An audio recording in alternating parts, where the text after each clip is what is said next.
Kawang-wang gegono bang sumirat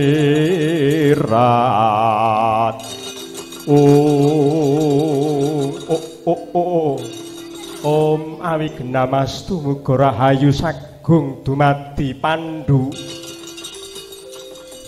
kondang kaonang-onang satriya sekti mandraguna persasat kondangmu mbrebegi jagat jebul ketoh bebudenmu kowe ora ngerti kidang sekaroning keng nedeng namur laku iku sayektine sesingla ningsun begawan Kimindama nadyan sira iku Narendra Agung nanging demen sikara gawe kasangsaraning liyan besok bakal nampa marang karmamu dhewe Pandhu.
Begek-ugek mel-mel sadulita Gus.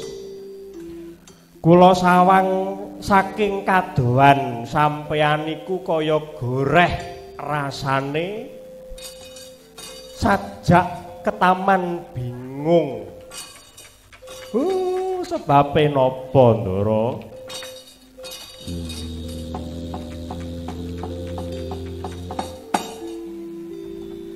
Dipol Kakang Semar jroning Werkudara mapan turu manjing jroning alam pangimpen.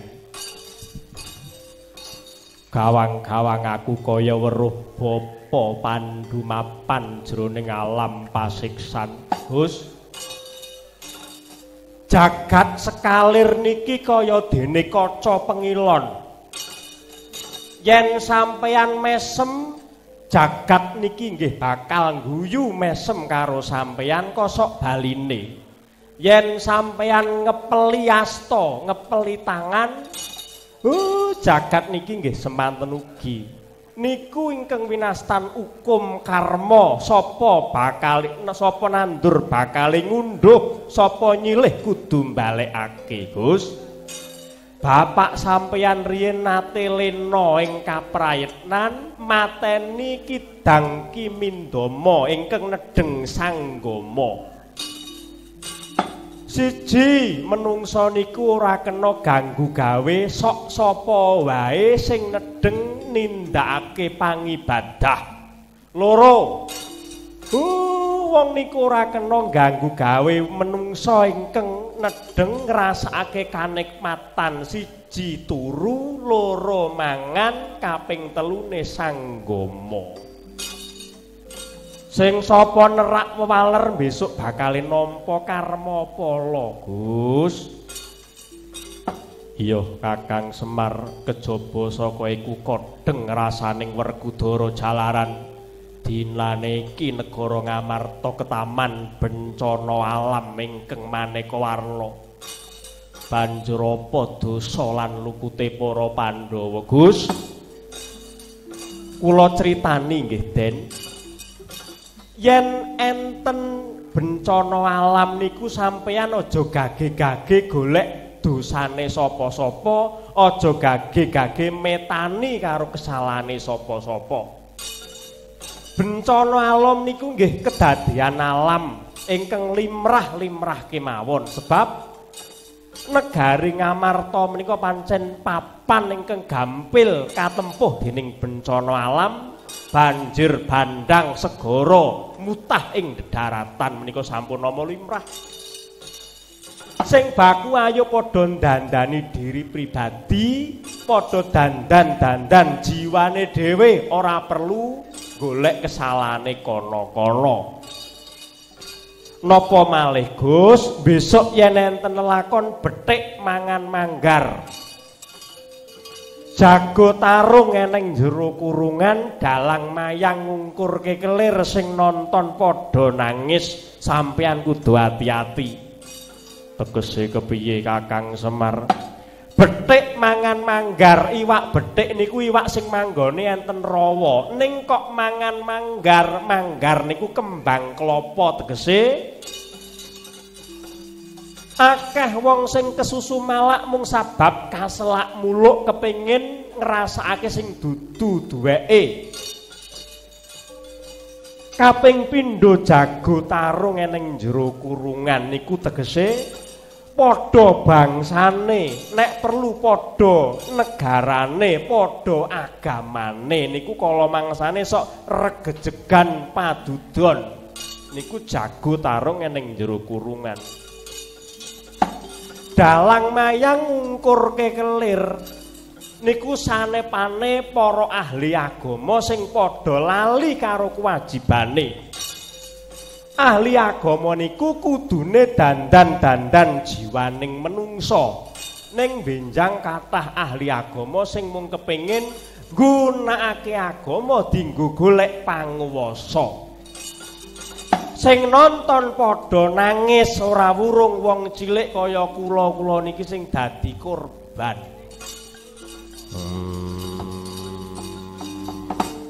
Banjur aku kudu kepiye, Kakang Semar? Wis sakniki mboten perlu golek salahe sapa-sapa. Saiki monggo kula dherekaken mawas diri. Ayo diglejahi, ayo didandani pribadine dhewe-dhewe, Gus. mareka den prayitna semuri resik kwambale tityani gandayani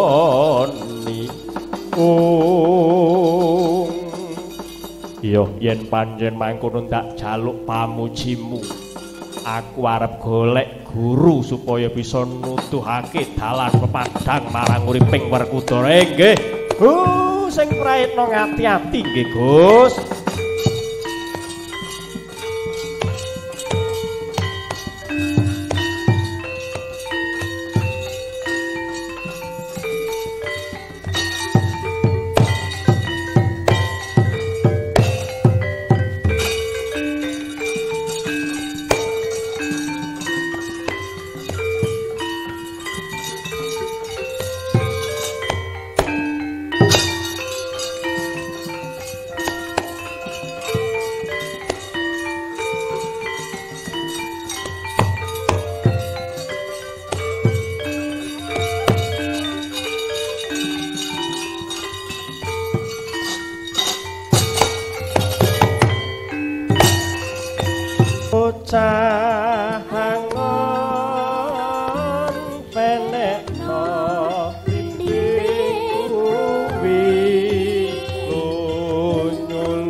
ya surao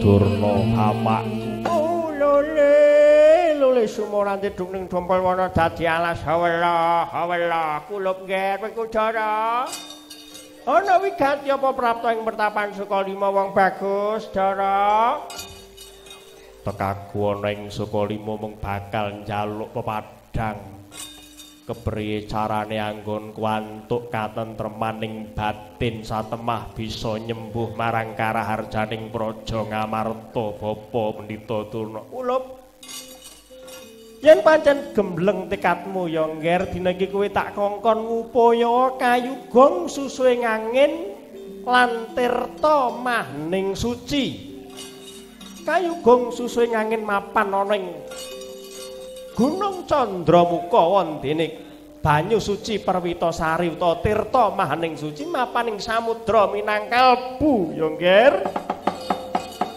rika tadyan Bratasena kampoleng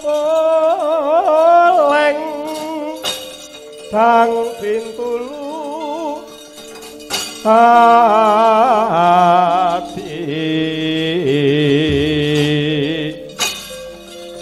sarira hangula tumung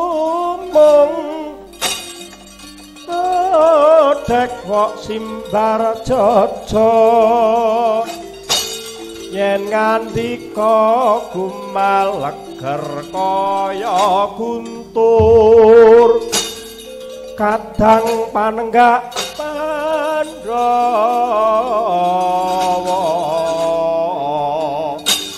mawa si yen lumaris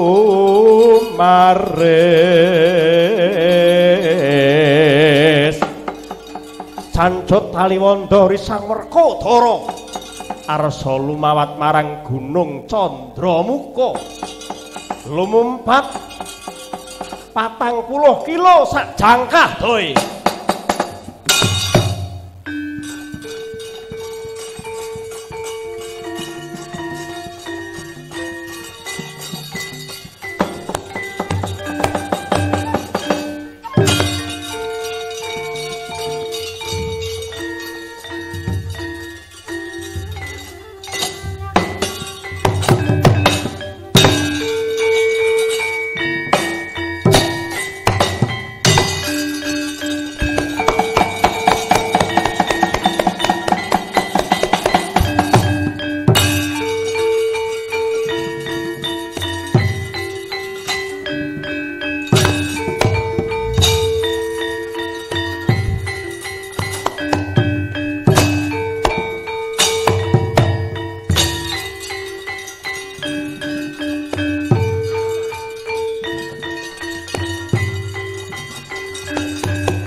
Yata laruta saking Yudhasa sang guru kula yen tanamutusa sang Sri tinumpasane kuawak Pandhawa Ndara sampeyan jawil kula kalih anak-anak kula niki dikanthi lumawat ening Gunung Candramuka niku badhe wonten menapa Gus niki alas pengalapan niki gong liwang-liwung gegerotan Kakang Semar aku karo guruku didhawuhi golek kayu gong susuwing angin kayu gong susuwing angin niku sanepan nggih Gus. Kayu gong susuwing angin. Kayu niku tegese karep. Gong niku gedhe, susuwing angin niku napas. Tegese sampeyan niku dikongkon lenggah semeleh enten mriki. Sampeyan dikon sila lungguh mori putih. Sedakep saluku juga. Ngematake napas, gatekake napas miwah nubus, mripat mandeng pucuking grana. Ana swara ora dirungu, ana rupa ora dinulu. Niku yen cara mbah-mbah riyen ngarani samadhi. Ora kok kayu gong susuwing angin tenan niku mboten niku sanepan. Mangleremke ati sampeyan kula tak kalih anak-anak kula leyeh-leyeh enten mriki ngenteni enten pinggir kali kocap nalika samono Risang Werkudara lenggah sila sedakep saluku juga muhung ngemataken lebu wetuning Bajra Herawana netra manjeng putuking grana. Ana swara ora dinulu, ana rupa ora dinulu, ana swara ora rinungu. Ucap nalika samono. Ana wewayangan regemeng-regemeng. Ana buta gedhe metu saka angganing Sang Werkudara.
Gigit pedhot kulumu.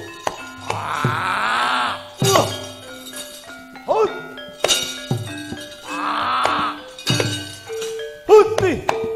Waduh.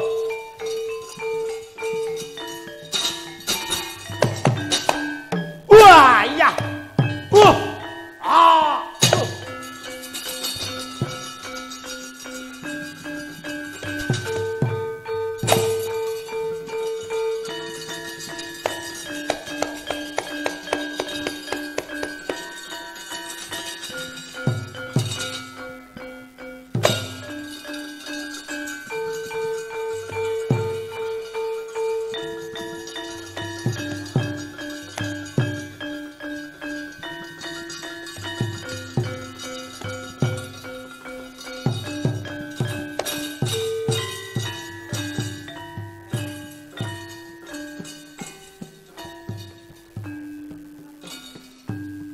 Kulup ngger Werkudara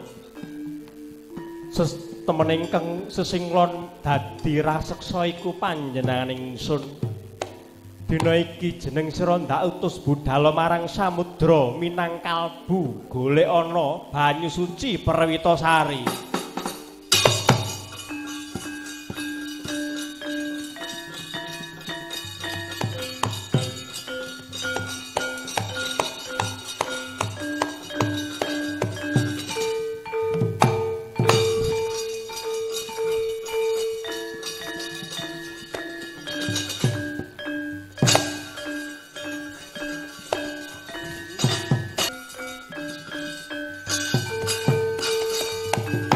Malas dening ludira kawang-wang gegono bang sumirat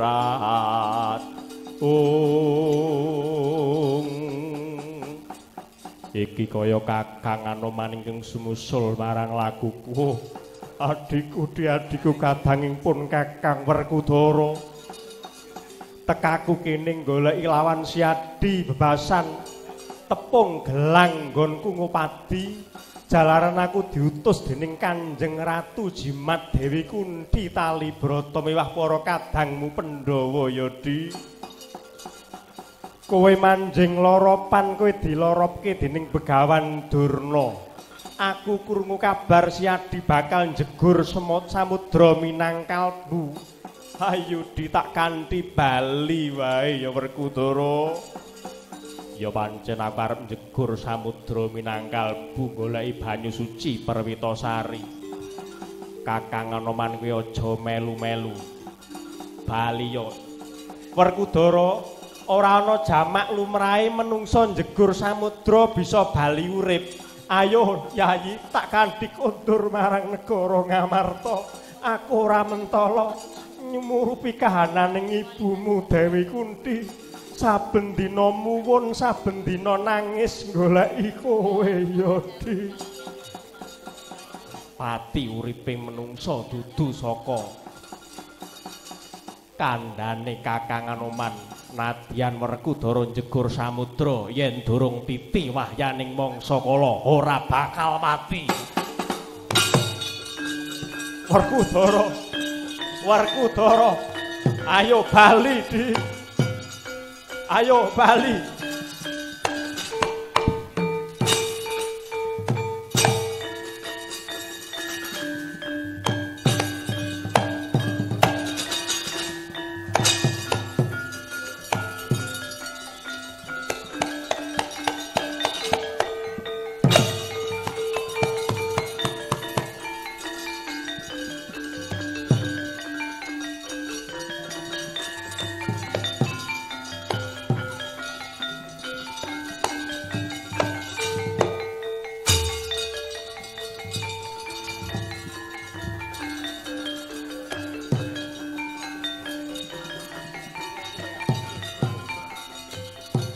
Yur samudra.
Kulup Gerwerkudara wis paripurna nggonmu Kupadi Kayugung susu ingkang miwah tirta maning suci resik ana batinmu kanthi sesanti ngendi wae marang sapa wae kudu tansah sumunar pindha Baskara.